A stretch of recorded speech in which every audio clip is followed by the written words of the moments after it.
औज़ुबिल्लाहिमिनश्शैतानिर्रजीम बिस्मिल्लाहिर्रहमानिर्रहीम सल्लल्लाहु ताला अला हबीबिही मुहम्मदिन व आलिहि वसल्लम। मोहतरम ख़वातीन व हज़रात, अस्सलामु अलैकुम।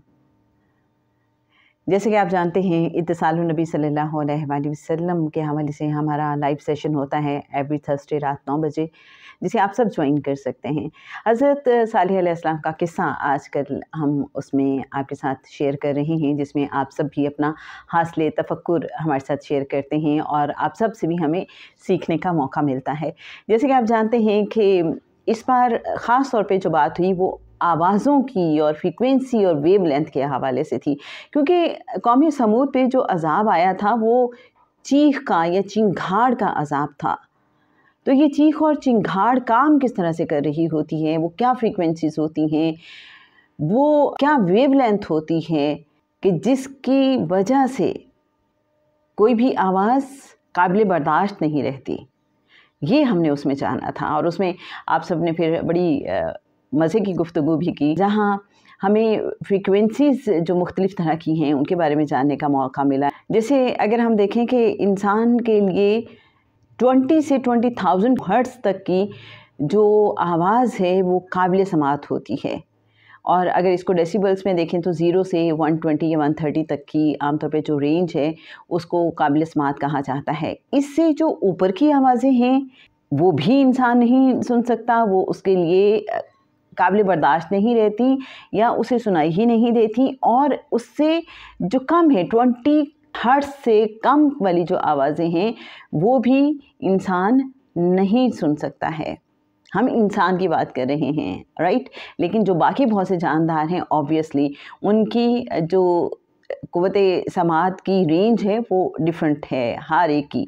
जैसे जितने भी जानदार हैं वो सब सुनते हैं, ये आप सबको अंदाज़ा होगा, सब समात रखते हैं। कायनात की हर चीज़ जहाँ शऊर रखती है वहाँ अल्लाह वाले ये बताते हैं कि वो कुव्वते समात भी रखती है, हर चीज़ सुनती है।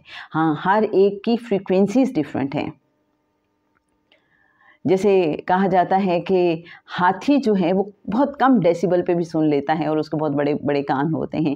अच्छा, जो 20 हर्ट्ज़ से कम वाली आवाज़ें हैं उनको इंफ्रासोनिक बोलते हैं, और जो 20,000 हर्ट्ज़ से ऊपर वाली आवाज़ें हैं आमतौर पे तो वैसे उनको अल्ट्रासोनिक भी कहा जाता है, लेकिन उनके लिए डिफरेंट टर्म्स और भी यूज़ होती हैं। जैसे सुपरसोनिक की टर्म भी इसके लिए यूज़ होती है। ये जो अल्ट्रासोनिक्स हैं, जिनको खामोश आवाज़ें भी कहा जाता है, ये किस तरह से काम करती हैं। फिर हमने ये देखा था कि जैसे हिटलर की तोप के बारे में कहा जाता था कि ये जादू की तोप है, और जो भी उसकी रेंज में आता था तो वो मफलूज हो जाता था। जब उस पर रिसर्च की गई तो पता चला कि वो अल्ट्रासोनिक जो आवाज़ें थी उसको फेंकती थी, ठीक है। और जो भी उन अल्ट्रासोनिक यानी जो भी खामोश आवाज़ें थीं उनकी रेंज में आता था, उसके आसाब मफलूज हो जाते थे। अगर उनकी फ्रीक्वेंसी ज़्यादा होती थी और उसमें आवाज़ की शिद्दत भी ज़्यादा होती थी तो फिर इंसान की डेथ भी हो सकती है, अगर अल्ट्रासोनिक जो हैं उनकी फ्रीक्वेंसी ज़्यादा हो। एक और मिसाल हमने देखी थी कि किसी ने छत पे अल्ट्रासोनिक ट्रांसमीटर नस्ब कर दिया, और अब जो घर के साथ वाली गली थी उसमें उस अल्ट्रासोनिक ट्रांसमीटर के थ्रू अल्ट्रासोनिक आवाज़ों की बौछार कर दी। अब जो कोई भी गली में से गुज़रता था उन अल्ट्रासोनिक आवाज़ों की बौछार में से होके तो एकदम से उसे अपने जिस्म में कोई मूवमेंट महसूस होती थी, उसे लगता था कोई डिस्टर्बेंस आ रही है, लेकिन चूँकि उसे कुछ नज़र नहीं आ रहा था तो उसे समझ नहीं आ रही थी, क्योंकि उन अल्ट्रासोनिक जो आवाज़ें थी उनकी फ्रीक्वेंसी कम थी। इस वजह से उन लोगों को सिंपल एक वाइब्रेशन फ़ील होती थी और कुछ मूवमेंट अपनी बॉडी में फ़ील होती थी, लेकिन कोई उनका डैमेज नहीं हुआ। अगर उन अल्ट्रासोनिक आवाज़ों की फ्रीक्वेंसी को बढ़ा दिया जाता, उनका वॉल्यूम हाई कर दिया जाता, तो उसका नतीजा ये निकलता कि वो जो भी गुज़रने वाले हैं, जो उस बौछार में से होकर गुज़रते, उनकी डेथ हो सकती थी, क्योंकि अल्ट्रासोनिक आवाज़ें हमारे हवासे खमसा को डैमेज कर देती हैं, ख़त्म कर देती हैं। जैसे कि हमारी एक पार्टिसिपेंट है मोहम्मद अब्बास साहब, उन्होंने बड़े खूबसूरत अंदाज में इसको एक्सप्लेन किया था कि किस तरह से आवाज़ें काम कर रही होती हैं। 1235 किलोमीटर फ़ी घंटा आवाज़ की रफ़्तार है। और अब बहुत से ऐसे जहाज़ जो हैं वो बन रहे हैं कि जिनकी रफ़्तार आवाज़ की रफ़्तार से ज़्यादा है, और जब वो फिर ट्रैवल करते हैं तो आवाज़ की रफ़्तार को चीरते हुए गुज़र रहे होते हैं, जिससे आवाज़ के फटने का एक शोर महसूस होता है। मरियम साहिबा ने फिर बताया कि विस्पर की अगर हम फ्रीक्वेंसी देखें तो वो 20 डेसिबल होती है। और फ्रीक्वेंसीज ही की तो सारी बात है। सारी कायनात में जाल बना हुआ है, एक ग्राफ है, एक जाल बना हुआ है जिसमें आवाज़ ट्रैवल कर रही है डिफरेंट डायरेक्शंस में। ये जो सारी कायनात है उसकी अपनी एक फ्रीक्वेंसी है, ओवरऑल देखें। फिर उसके अंदर ये जो जाल है इसमें जितनी चीज़ें हैं उनकी अपनी एक फ्रीक्वेंसी है। हर चीज़ की, एक पत्ता सरसराता है तो उसकी भी अपनी एक फ्रीक्वेंसी है। जो चीज़ें हमें खामोश नज़र आ रही हैं वो खामोश नहीं हैं, बस ये है कि हम नहीं सुन पाते। जैसे मैंने किसी ज़माने में सुना था कि ये जो बड़े बड़े मॉल्स होते हैं उनमें बाज़-औक़ात एक बहुत हल्का सा म्यूज़िक चल रहा होता है जो बड़े तो नहीं सुन सकते, लेकिन जो छोटे बच्चे हैं अगर वो मॉल्स में जाएं अपने पेरेंट्स के साथ तो वो सुन सकते हैं। और उस म्यूज़िक का पर्पज़ ये है कि वहाँ की जो सेंसिटिव कोई चीज़ें हैं तो बच्चे उनको टच ना करें। कैसी बात है। जैसे चमगादड़ की हमने बात की कि चमगादड़ जो है देख नहीं सकती, लेकिन वो क्या करती है, वो उसकी भी अल्ट्रासोनिक वॉइस है, अल्ट्रासोनिक है, मतलब खामोश आवाज़ है जो हम नहीं सुन सकते। असल में तो वो बहुत ऊंची आवाज़ है, 20,000 हर्ट्ज़ से ज़्यादा उसकी आवाज़ है जब वो चीखती हैं तो। और जब उसकी आवाज़ मुख्तलिफ़ चीज़ों से टकराती है और फिर वापस आती है तो उससे अंदाज़ा उसे होता है कि कौन सी चीज़ कितने फासले पे है। और जैसे कि फिर अर्जुमन साहब ने बड़ा ज़बरदस्त एक्सप्लेन किया था कि ये जो हमारा नेवी का रडार सिस्टम है वो भी इसी तर्ज पे काम कर रहा होता है। तो ये कैसी दिलचस्प दुनिया है, ये कायनात कितनी ज़बरदस्त है। और सबसे बड़ी आवाज़ जो इस कायनात की इब्तिदा है, कुन, एक मख्फी आवाज़, लेकिन वो आवाज़ अभी भी आ रही है। ये कायनात अभी नातमाम है शायद कि आ रही है दमादम सदाए कुन फायकुन। तो जनाब कैसी इंटरेस्टिंग बातें हैं। अल्लाह ने इस कायनात को तख्लीक करने का इरादा किया और फिर कुन कहा गया और फिर सारी कायनात वजूद में आ गई।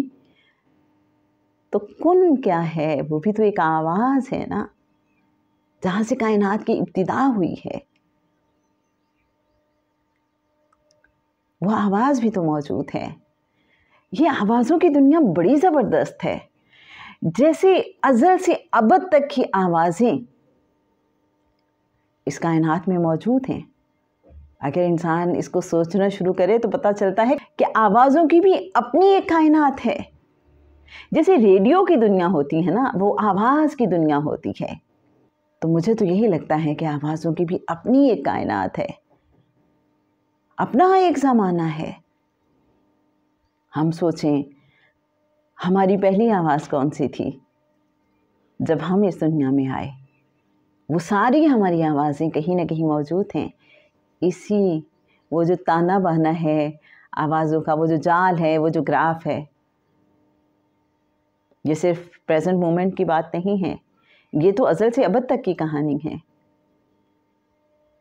और रिकॉर्ड करने की कोशिश की जा रही है, जो पुरानी आवाज़ें हैं उनको कैप्चर करने की कोशिश की जा रही है, उन पर रिसर्च हो रही है।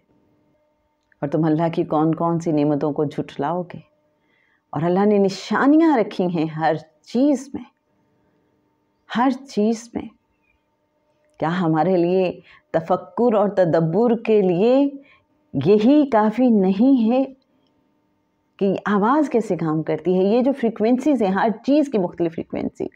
और जैसे इनामुर रहमान साहब ने बड़ी इंटरेस्टिंग बात बताई कि चूँकि हमारे अंदर डिफरेंट फ्रीक्वेंसीज काम कर रही होती हैं और हर चीज़ की अपनी ख़ास फ्रीक्वेंसी है और जिनके पीछे मिक़दारों का कानून भी काम कर रहा होता है।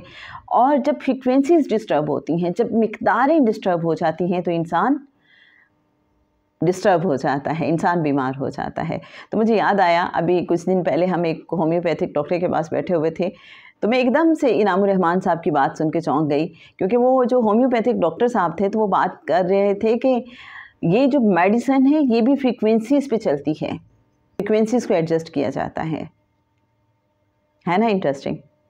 फिर ये बात है कि अब सांसों की भी फ्रीक्वेंसी है, हर चीज़ चूँकि सांस ले रही है, हर चीज़ जानदार है। और इसका सबूत अगर आप कहें तो कुरान पाक खुद देता है कि ज़मीन व आसमान में जो चीज़ भी है सब अल्लाह की तस्बीह बयान कर रही है। तो अगर कोई चीज़ तस्बीह बयान कर रही है अल्लाह की, तो ऑब्वियसली उसको शऊर है तो वो कर रही है, वो जानदार है तो कर रही है।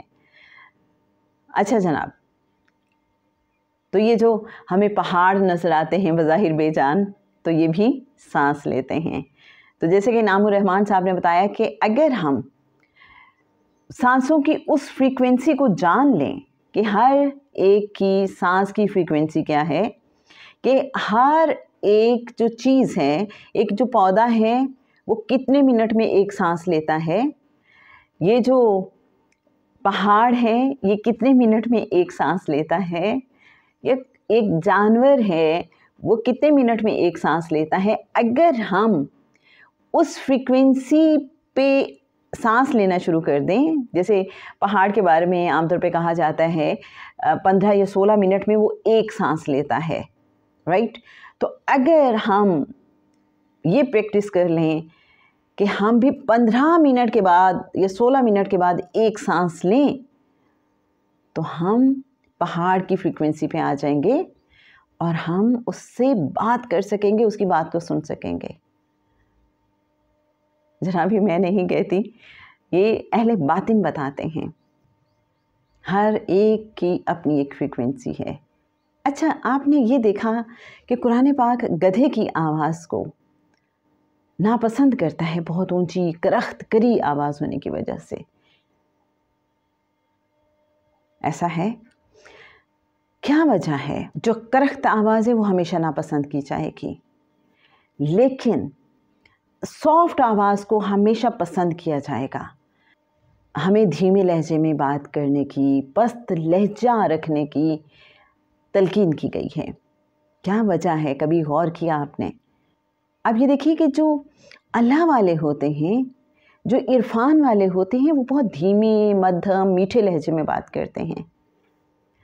जब इंसान अल्फा स्टेट ऑफ माइंड में रहना शुरू हो जाता है, जब वो शऊर से लाशऊर की दुनिया के साथ कनेक्ट होना सीख लेता है, जिसको कहते हैं ना अपने मन में डूबकर पा जा सुरागे ज़िंदगी, तो जब वो अपने अंदर डूबना शुरू हो जाता है, जब वो काल से हाल तक का सफ़र तय करना शुरू कर देता है, तो होता क्या है, उसके अंदर ना सिर्फ डेप्थ आती है, बल्कि उसकी आवाज़ में एक ठहराव, एक धीमापन आने लगता है। जितना इंसान गहरा होगा, उसकी आवाज़ में उसी कदर ठहराव, उसी कदर जज्ब और उसी कदर असर होगा। ऐसा है। और जो लोग मेरी तरह खोखली सी ऊपर ऊपर से बातें करते हैं, सुनी सुनाई, इधर से सुनी उधर बस बात कर दी, उनकी आवाज़ें आमतौर पे लाउड होती हैं, क्योंकि कहते हैं ना थोथा चना बाजे खाना। आवाज़ों की बात हो रही है तो मुझे अशफाक अहमद साहब की बात याद आ गई। किसी ज़माने में जब मैं रेडियो प्रोग्राम किया करती थी तो मुझे याद आया कि एक बार आवाज़ों पे हमने बात की और बड़ा लुत्फ़ आया कि खामोशी की भी अपनी आवाज़ होती है। और ख़ामोशी के बारे में तो कहा जाता है कि वो तमाम आवाज़ों की मुर्शिद है। रात हम अपनी तरफ से समझते हैं खामोश हो गई है, सन्नाटा है, लेकिन आपने कभी गौर किया कि सन्नाटे की भी अपनी आवाज़ होती है? ये जो सहरा हैं इनकी अपनी आवाज़ है, ये जो रेगिस्तान है इनकी अपनी आवाज़ है। اور ابھی ریسنٹلی ایک ریسرچ آئی جس میں پتہ چلا کہ ایک دستک دینے والا جو ستارہ ہے اس کو ڈسکور کیا ہے سائنسدانوں نے، اور پھر انہوں نے ریسرچ کی تو پتہ چلا کہ قرآن پاک الطارق کی بات کرتا ہے، اور الطارق کا مطلب ہے کہ دستک دینے والا ستارہ، کہ آواز آتی ہے دستک کی۔ آوازوں کی بات ہوگی تو جناب بات چل نکلی ہے، اب دیکھیں کہاں تک پہنچے، اور میرا دھیان گیا ہے اندر کی آواز کی طرف۔ یہ جو ضمیر کی آواز ہے جو مسلسل ہمارے اندر سے آتی رہتی ہے، اور جن کی اندر کی آنکھ کھل جاتی ہے، پھر وہ تو ٹائم اینڈ اسپیس سے بیونڈ ہو جاتے ہیں، ان کے نزدیک تو فاصلے میٹر ہی نہیں کرتے، انہیں تو دور کی آوازیں بھی یوں سنائی دیتی ہیں جیسے آپ میری آواز سن رہے ہیں۔ وہ آپ کو یاد ہے جب ایک صحابی کو حضرت عمر فاروق نے فرمایا تھا اے ساریہ پہاڑ کے پیچھے، اب کتنا فاصلہ تھا لیکن آواز یوں انہوں نے سنی کہ جیسے وہ روبرو ہوں۔ اور آقا صلی اللہ علیہ وآلہ وسلم کی تو کیا ہی شان ہے، جن کے لیے کائنات تخلیق ہوئی تو ہر چیز پہ ان کا تصرف، ہر چیز پہ اختیار، اور ہر چیز میں کمال درجے کو پہنچے ہوئے۔ وہ جو اعلیٰ حضرت کا ایک شعر ہے نا جو سلام میں عام طور پہ پڑھا جاتا ہے کہ ہم یہاں سے پڑھیں وہ وہاں پہ سنیں، اور کیسی کمال سماعت ہے، اور اس کمال سماعت پہ سلام۔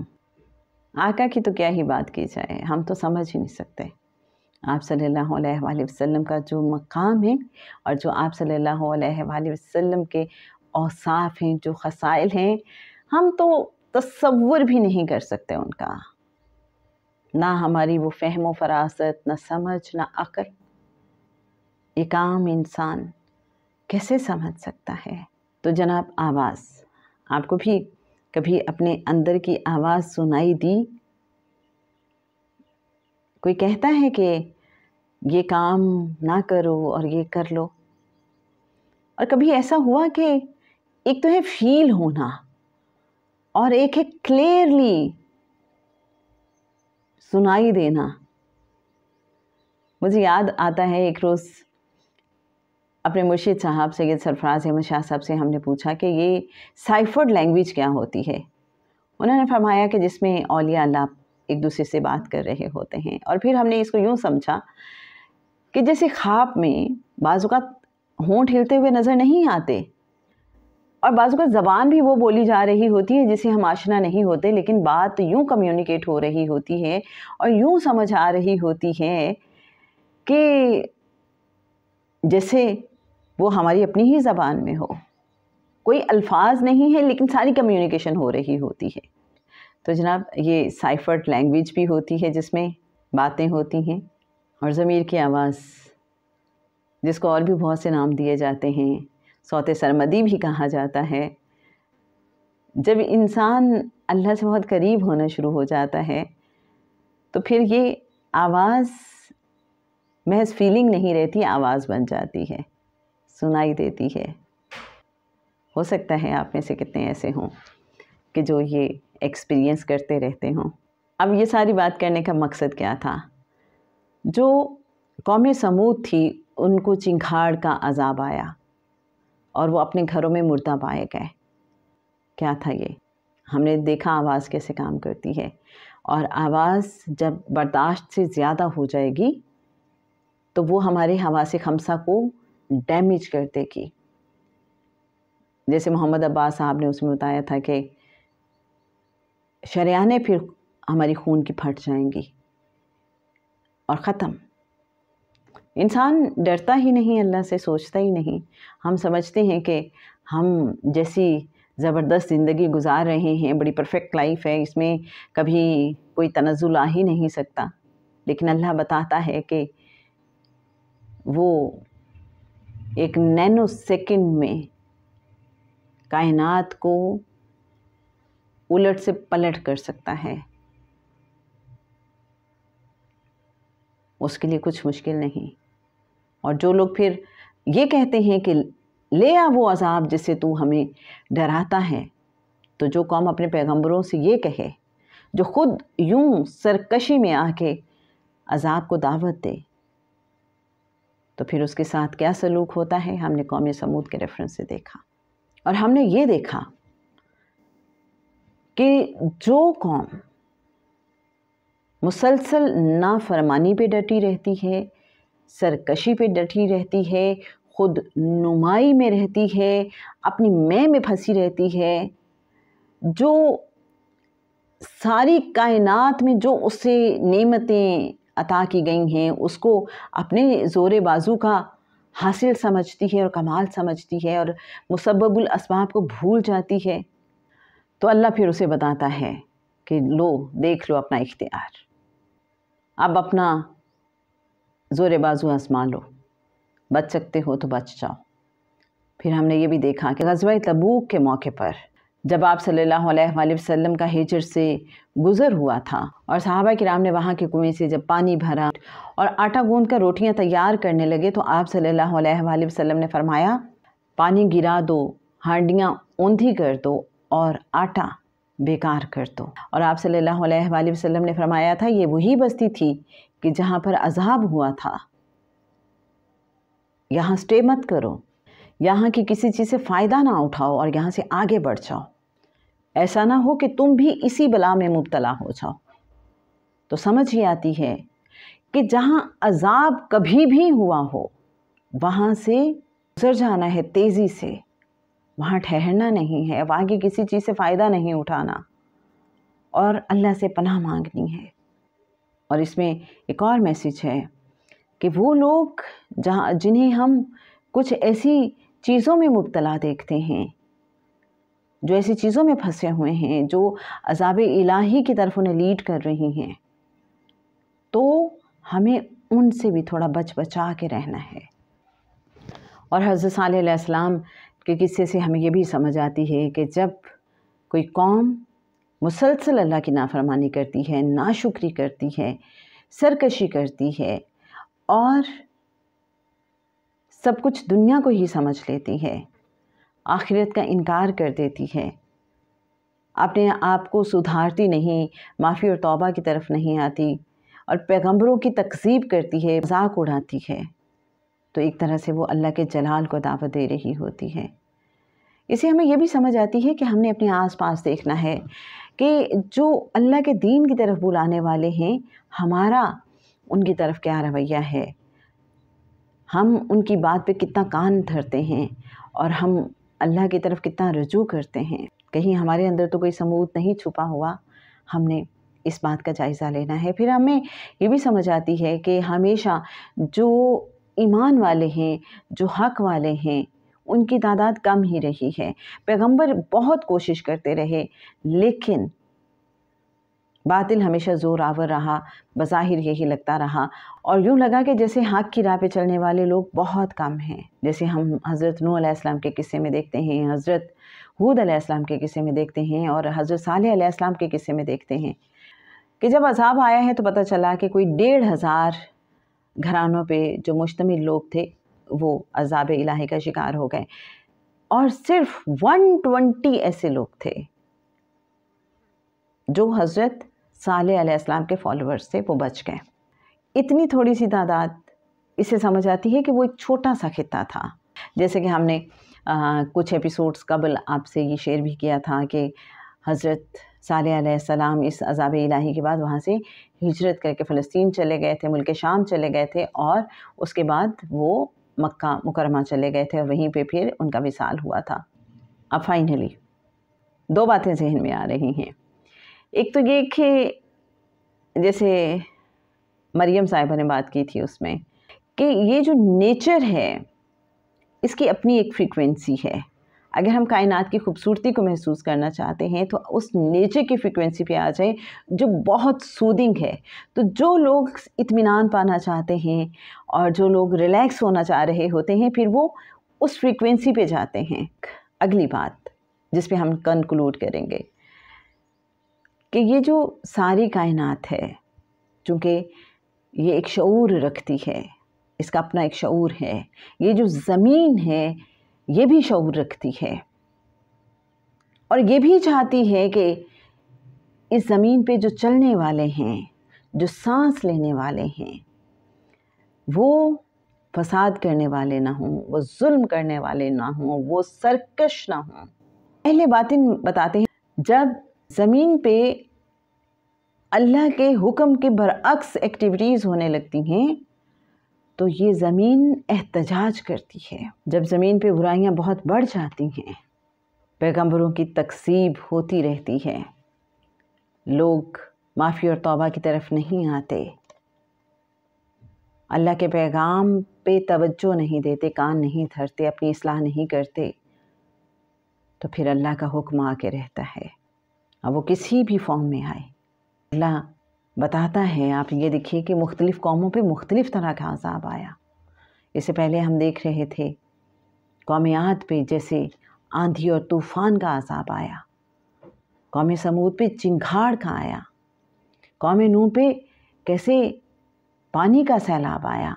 ان سے جہاں ہمیں یہ سمجھ آتی ہے کہ کائنات میں جو موجود چیزیں ہیں وہ کس طرح سے کام کر رہی ہیں، اور وہی چیز جب ایک خاص حد میں ہے، مقدار میں ہے، تو فائدہ مند ہے. اگر وہ اس معین مقدار سے بڑھ جائے تو وہ انسان کے لیے کیسے نقصان دہ ہو جاتی ہے. ہر چیز میں کیا کیا راز ہیں، اس کائنات میں کیا کیا راز چھپے ہوئے ہیں. جناب، آپ نے کبھی جو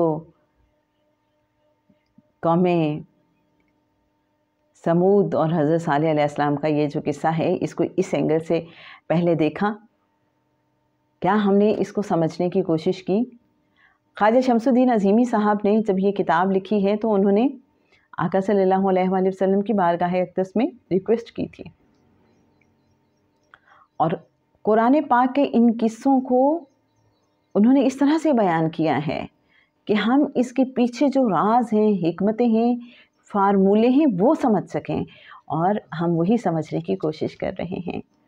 امید ہے ہم اس سفر میں آپ سب کے ساتھ مل کے آگے بڑھتے چلے جائیں گے، اور ہم ایک دوسرے سے سیکھتے رہیں گے، اور ہمارا مقصد صرف اور صرف اللہ اور اللہ کے حبیب صلی اللہ علیہ وآلہ وسلم سے متصل ہونا ہے.